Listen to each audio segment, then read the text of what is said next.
Bismillahirrahmanirrahim. Assalamualaikum warahmatullahi wabarakatuh.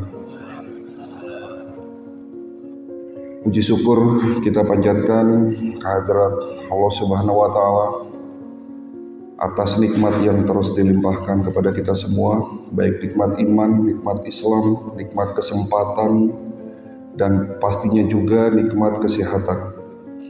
Salam serta selawat senantiasa tercurah kepada junjungan kita Nabi besar Muhammad SAW, keluarganya, para sahabatnya, dan semua pengikutnya hingga akhir zaman. Semoga kita termasuk yang mendapatkan syafaat oleh beliau nanti di akhir akhir.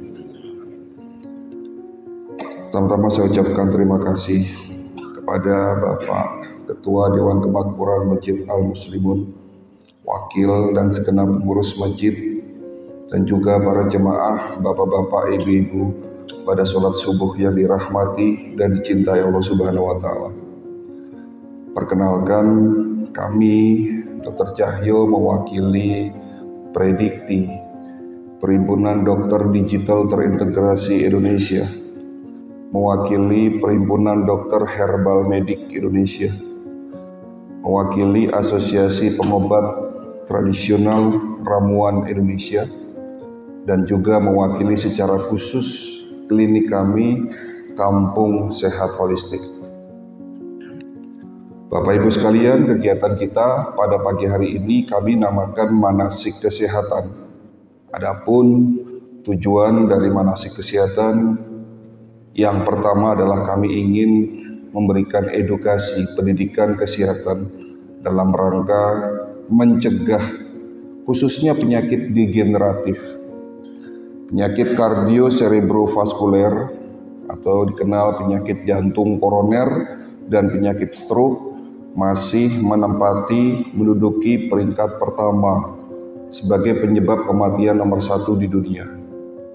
Lalu Badan Kesehatan Dunia WHO menetapkan negara kita Indonesia menduduki peringkat ke-6 untuk penyakit diabetes mellitus. Artinya masyarakat Indonesia yang sakit kencing manis angkanya terbanyak nomor 6 di dunia, dan ini terus bertambah sehingga perlu adanya upaya tindakan pencegahan. Tentunya tindakan preventif ini harus dimulai dilandasi dengan pendidikan kesehatan. Semoga kedatangan saya ke sini lewat kegiatan manasik kesehatan ini bisa menjadi ilmu yang bermanfaat buat Bapak Ibu sekalian. Lalu tujuan kedua dari manasik ini, kami akan memperkenalkan sebuah metode pengobatan holistic integrated medicine, yakni metode gabungan antara pengobatan medis ala barat atau kita sebut pengobatan alopati dan pengobatan tradisional yang kita sebut pengobatan naturopati. Kita gabungkan keduanya, yang baik-baik kita ambil, yang ada efek samping dan bahkan yang tidak sesuai dengan syariat Islam kita buang jauh-jauh.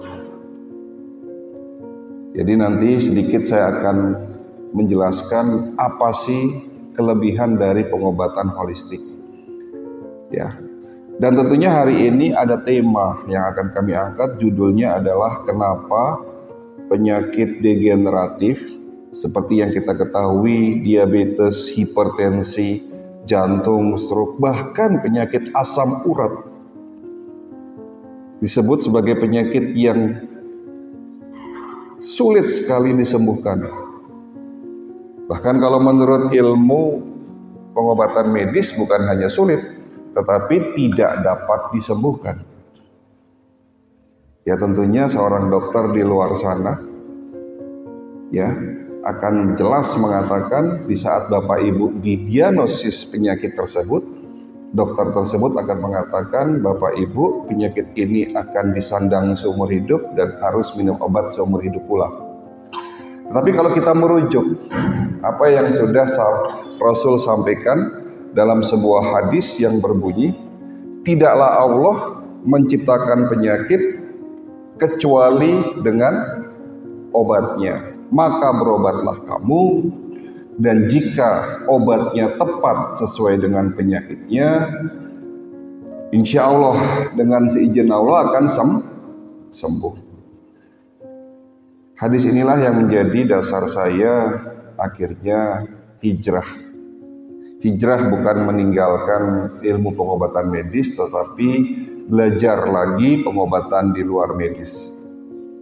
Alhamdulillah dengan konsep holistik inilah saya menemukan jawaban. Insya Allah semua penyakit bisa disembuhkan, walaupun tidak mudah. Oleh karena itu tema hari ini judulnya kenapa penyakit degeneratif tidak mudah untuk disembuhkan atau sulit disembuhkan. Nanti kita akan bahas sama-sama, kurang lebih durasinya 45 menit ya. Nanti dibagi menjadi 3 sesi, materi, tanya jawab, dan akhir sesi saya akan menyampaikan 7 resep. Ya, 7 resep yang tentunya bagaimana cara mencegah. Karena seperti pepatah mengatakan mencegah lebih baik daripada mengobati. Perlu saya sampaikan di awal bahwa kegiatan ini sudah kami jalankan lebih dari 6 tahun, alhamdulillah. Kami keliling Jabodetabek sejak 6 tahun yang lalu memberikan ceramah yang tujuannya sekali lagi memberikan edukasi pendidikan kesehatan agar masyarakat Indonesia ini memahami bagaimana cara hidup sehat, mencegah lebih baik daripada mengobati. Langsung bertatap muka dengan masyarakat, tetapi juga kami memberikan ceramah-ceramah kesehatan secara tidak langsung, baik di sosial media maupun di salah satu stasiun TV. Ya mungkin Bapak Ibu pernah melihat acara saya Sejadah Sehat Jadi Ibadah, bincang-bincang kesehatan. Ada saya, Ustadz Solmed, ada Cing Abdel. Kita sama-sama memberikan satu materi kesehatan yang dilihat dari perspektif kesehatan secara Islam. Ya, itu acara tersebut setiap hari, walaupun memang kebetulan ya memang kita sudah break syuting karena adanya pandemi 2 tahun ini, tetapi dari pihak SCTV memasukkannya acara tersebut ke YouTube. Jadi Bapak Ibu silahkan nanti buka YouTube, ketik Sejadah SCTV, di situ banyak materi-materi kesehatan secara khusus yang saya angkat. Baik Bapak Ibu sekalian, sebelum saya masuk ke materi, kembali lagi saya ingin menjelaskan sedikit konsep holistik itu seperti apa. Tentunya pengobatan medis dan pengobatan tradisional ini memiliki kelebihan dan kekurangannya masing-masing. Pengobatan medis dengan basis obat kimia dengan teknologi tinggi memang lebih cocok untuk mengobati penyakit infeksi atau penyakit akut. Karena dengan obat kimia secara cepat dapat meredam gejala yang nampak dari penyakit infeksi itu sendiri. Itu kelebihan dari medis. Tentunya kembali lagi dengan teknologi yang ada, pengobatan medis itu lebih maju ketimbang pengobatan tradisional. Tetapi kita tidak bisa mengesampingkan dunia kedokteran tradisional yang usianya jauh sebelum medis, di mana pengobatan tradisional ini memiliki keunggulan dengan obat-obat herbal, dengan obat-obat alami, dengan suplemen, ya. Memang kekurangannya kurang mampu untuk meredam secara cepat gejala yang nampak dari penyakit infeksi itu sendiri. Tetapi dengan obat herbal, ya, pengobatan tradisional ini bisa mencegah dan mengobati penyakit degeneratif. Kelebihan dan kekurangannya pasti ada. Oleh karena itu, kelebihannya kita ambil, kekurangannya kita buang jauh-jauh. Di sini saya ingin menekankan bahwa holistic integrated medicine bukan menggantikan medis, tapi melengkapi yang tidak ada di dalam dunia kedokteran medis ataupun tradisional. Basis pengobatan holistik adalah self-healing. Sekali lagi saya ulangi, metode pengobatan holistik itu adalah self-healing, di mana tubuh manusia memiliki kemampuan secara otomatis dapat mengobati dirinya sendiri. Sampai di sini jelas ya Pak? Tentunya didukung dengan teknologi modern, pengobatan holistik ini ya berkembang pesat di negara-negara maju seperti Jepang, Korea, China, Eropa, Amerika sekarang sudah lebih dulu mengembangkan dunia kedokteran holistik. Ya, herbal menjadi salah satu obat yang kita pakai. Tetapi herbal yang dimaksud bukan herbal seperti yang ada dalam dunia kedokteran tradisional. Kembali lagi perlu saya sampaikan di sini, di Indonesia, di luar sana ada 3 jenis herbal. Yang pertama adalah golongan jamu. Itu masuk dalam golongan obat herbal tradisional. Ya, secara empiris tidak ada uji klinis, tidak ada standar dalam proses pembuatannya, ya. Itu masuk dalam kelompok jamu atau herbal tradisional. Yang kedua OHT, obat herbal terstandar. Dalam proses pembuatannya itu ada standar, ya, di mana dalam proses pembuatannya itu melalui penelitian, riset, ya. Tetapi tidak ada uji klinis, hanya sampai dengan uji praklinis atau uji laboratorium. Dan yang ketiga adalah fitofarmaka, obat herbal yang melalui riset yang sangat panjang, penelitian yang panjang, banyak jurnal yang menguatkan herbal tersebut dengan teknologi terbaru sampai dengan pada tahapan uji klinis. Dan dengan pengobatan holistik ya itu memakai herbal golongan fitofarmaka. Jadi herbal yang kita resepkan itu dapat dipertanggungjawabkan secara ilmiah, bukan hanya sekedar empiris, dan memang kedokteran holistik di sini penanggung jawabnya kembali lagi adalah seorang dokter yang di mana tentunya dokter tersebut juga mendalami pengobatan di luar medis. Tapi jadi sejarahnya 20 tahun yang lalu setelah kami lulus jadi dokter, saya dari Semarang, ya, kami lulusan Universitas Islam Sultan Agung Semarang. Yang awalnya saya ingin melanjutkan pendidikan spesialis bedah, tapi niat berubah. Saya lalu ada beberapa dokter juga dari Semarang, salah satunya mungkin sudah cukup viral, beliau Dr. Jaidul Akbar, kebetulan adik kelas kami, beliau dari Undip. Kita sama-sama hijrah belajar pengobatan di luar medis, mulai belajar pengobatan tibum nabawi. Saya juga dapat kesempatan belajar Ayurveda India, pengobatan tradisional Chinese medicine. Bahkan saya juga diberi kesempatan luar biasa untuk berangkat sampai ke China di kota Beijing dan kota Ankwok, juga kembali lagi dalam rangka mendalami pengobatan tradisional. Tetapi yang membedakan kami dengan praktisi tradisional, di mana kembali lagi saya juga banyak belajar justru dengan perusahaan-perusahaan asing dari luar, dari Eropa, dari Amerika. Disitulah saya banyak belajar teknologi di bidang kedokteran holistik. Saya banyak beberapa kali menjadi konsultan perusahaan dari Kanada, Immunotech Profarmacia. Di situ saya menemukan satu teknologi bagaimana caranya herbal bisa meningkatkan antioksidan yang namanya glutathione. Saya juga menjadi konsultan perusahaan herbal dari Amerika, ya, di mana dengan teknologi tinggi herbal tersebut ya bisa meningkatkan kadar nitrooksid. Ya, hari ini juga kemarin kita meeting dengan beberapa perusahaan herbal dari Amerika, ya, di mana mereka menemukan teknologi herbal bukan diminum secara oral tapi lewat kulit dermagel. Herbal tersebut menyerap langsung hitungan menit, bukan lagi jam, sehingga bisa langsung masuk ke organ yang sakit. Kembali lagi saya tekankan bahwa dunia kedokteran holistik dengan herbal fitofarmakanya dengan teknologi sekarang berkembang pesat. Ya, jadi kalau ada dokter di luar sana masih mengatakan bahwa penyakit diabetes tidak bisa sembuh, masih menyatakan jantung koroner stroke tidak bisa sembuh, ya tentunya dipertanyakan keimanannya. Jelas saya katakan begitu, kenapa? Karena kita harus paham betul bahwa Rasul sudah sampaikan semua penyakit bisa disembuhkan. Tetapi memang terkadang kita tidak paham, tidak tahu bagaimana ilmunya, bagaimana caranya menyembuhkan penyakit-penyakit degeneratif yang hari ini menjadi masalah terbesar dalam dunia kedokteran di Indonesia khususnya. Alhamdulillah sekali lagi kesempatan luar biasa, kami banyak belajar teknologi ya, dan sehingga di sini saya nyatakan insya Allah semua penyakit bisa disembuhkan.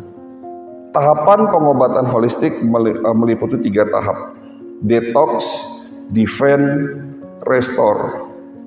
Detox adalah membersihkan tubuh kita dari radikal bebas, artinya di sini poinnya adalah di mana herbal yang terkandung harus dapat meningkatkan kadar antioksidan dalam tubuh kita. Defend yang dimaksud adalah menyeimbangkan daya tahan tubuh, sistem imun. Dan restore ini adalah yang paling penting, goals dari sehat adalah terjadinya regenerasi sel. Ya, ini sangat membutuhkan teknologi baru, ada teknologi stem cell, ada teknologi dermagel yang tadi saya sampaikan dapat meningkatkan human growth hormone, dan semuanya ini sekali lagi ini membutuhkan teknologi. Jadi holistic integrated medicine bukanlah menggantikan medis, tapi melengkapi yang tidak ada di medis maupun di pengobatan tradisional. Dan alhamdulillah 15 tahun kami berpraktek sebagai naturopati, praktisi pengobatan holistik. Kami ada di Kampung Sehat Holistik, tepatnya di daerah Lewiliang, Lewisadeng. Di situ adalah kawasan sebagai pusat pengobatan holistik. Termasuk di sana ada layanan rawat inap, ya. Baik, itu sekilas mengenai kami Kampung Sehat Holistik dan secara umum pengobatan holistik integrated medicine.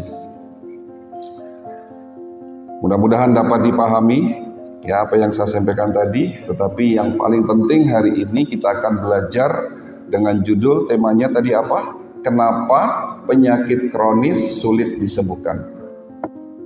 Catat ya Bu. Tapi sebelumnya saya ingin bertanya kepada Bapak Ibu sekalian, semuanya sehat? Sehat? Sehat atau tidak sakit? Siapa yang sehat tunjuk tangan? Buktinya apa-apa? Hah? Merokok. Wah, ini jawaban yang agak sedikit nyeleneh nih. Biasanya kalau saya tanya apa bukti sehat, jawabannya apa? Bapak sehat?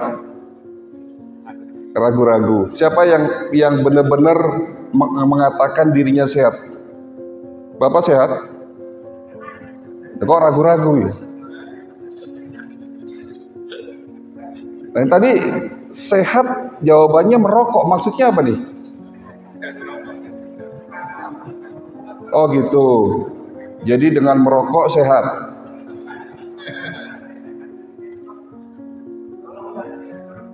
Oke.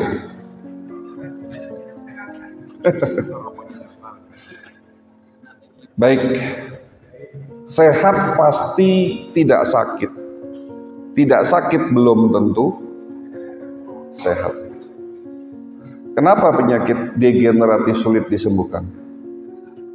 Kelompok penyakit secara perjalanan atau riwayat penyakit dibagi 2, akut dan kronis. Akut adalah penyakit yang sedang berproses. Contohnya adalah penyakit infeksi. Bapak hari ini terkapar terinfeksi virus corona, lalu 3-4 hari kemudian muncul gejala demam, serak, sesak, batuk, pilek. Pada saat itu disebut sebagai kondisi akut. Tapi kalau penyakit yang sudah berproses lama, berlangsung lama, itu masuk dalam kondisi kronis. Mana yang sulit disembuhkan? Tentunya yang kronis. Kenapa sulit disembuhkan? Karena penyakit kronis selalu berhubungan dengan gaya hidup. Sehingga jawaban pertama, kenapa penyakit kronis sulit disembuhkan? Karena gaya hidup kita yang salah.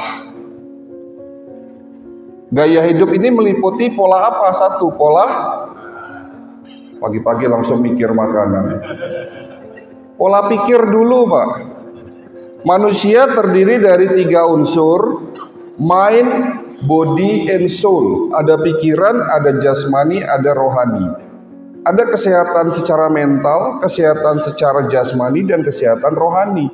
Saling berkaitan dan tidak dapat dipisahkan. Artinya, jika kesehatan mental kita terganggu, kita stres, akan berdampak kepada kesehatan jasmani kita. Sebagai salah satu contoh, orang yang mendapatkan kabar buruk, ya tiba-tiba tegang, kalau diperiksa tensinya naik, ya itu menunjukkan bahwa kesehatan mental akan mempengaruhi juga kesehatan jasmani.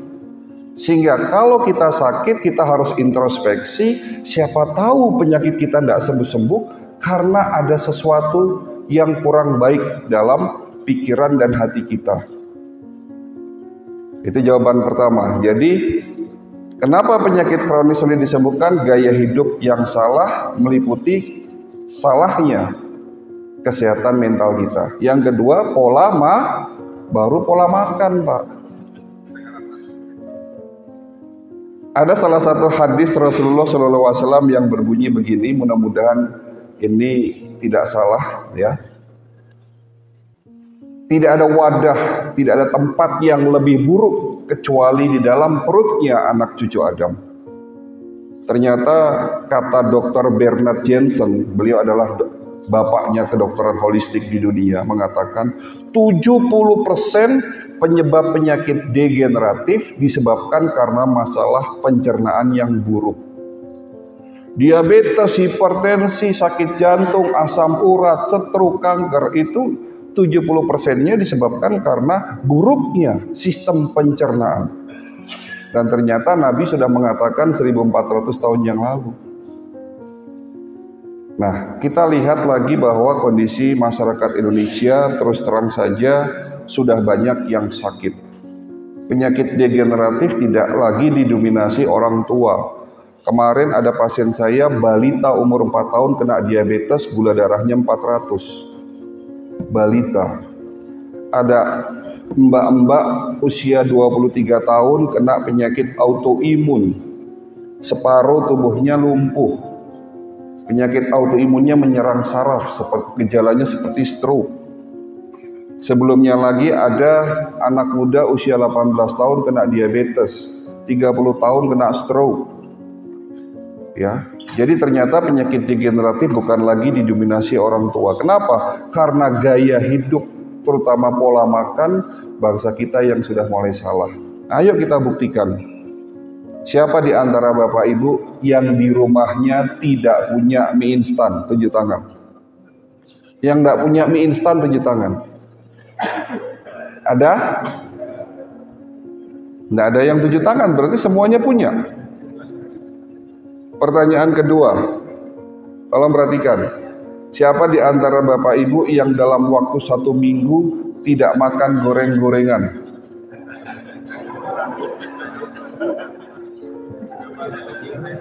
Pertanyaan ketiga, siapa yang Bapak Ibu yang usianya sudah di atas 40 tahun, apalagi di sini sudah banyak yang lansia, 60 tahun ke atas, yang sudah meninggalkan gula pasir? 1. Yang sudah benar-benar meninggalkan gula pasir, ada enggak di sini? 1, 2, 3, hanya 10% dari jumlah jemaah yang ada di sini. Artinya masih banyak yang memakai gula pasir. Ya. Pertanyaan keempat, siapa di antara Bapak Ibu yang setiap hari mengkonsumsi buah-buahan?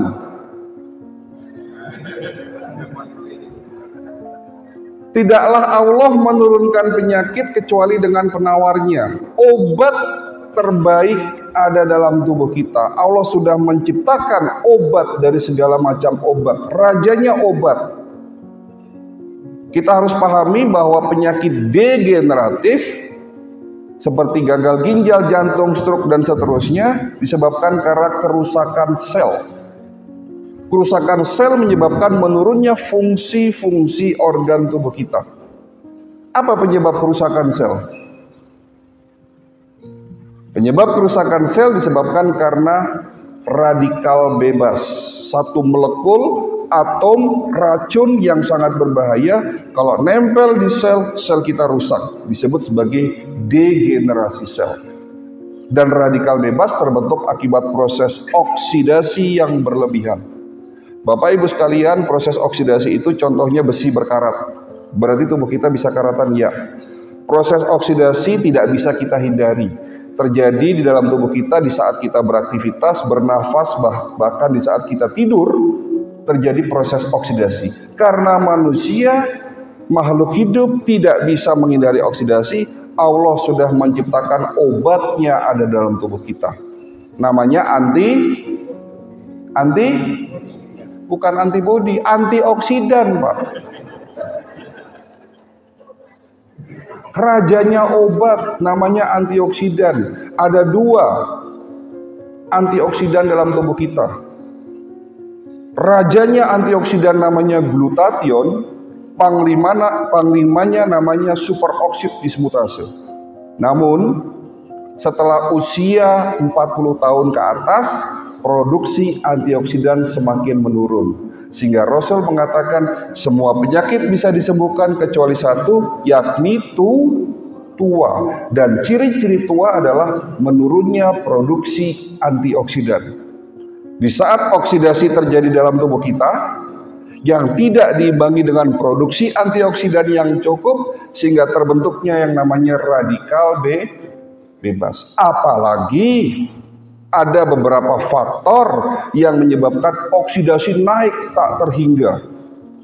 Faktor apa saja? Stres. Hati-hati dengan kesehatan mental kita. Stres itu salah satu penyebab naiknya oksidasi, bukan 2 kali lipat tapi 6 kali lipat. Yang kedua, makanan-makanan yang buruk, gaya hidup yang buruk, ini menyebabkan oksidasi naik berlipat-lipat. Tapi Allah maha baik, Pak. Allah bukan hanya menciptakan antioksidan ada dalam tubuh kita, tapi sudah menyiapkan antioksidan itu ada di sekitar kita, Pak. Ada di mana? Ternyata antioksidan yang disebut sebagai rajanya obat ada di dalam buah-buahan dan tanaman herbal. Yang tadi kita buktikan. Siapa di antara Bapak Ibu yang setiap hari makan minimal 3 jenis buah-buahan? Tidak ada. Padahal di situ adalah obat buat penyakit kita.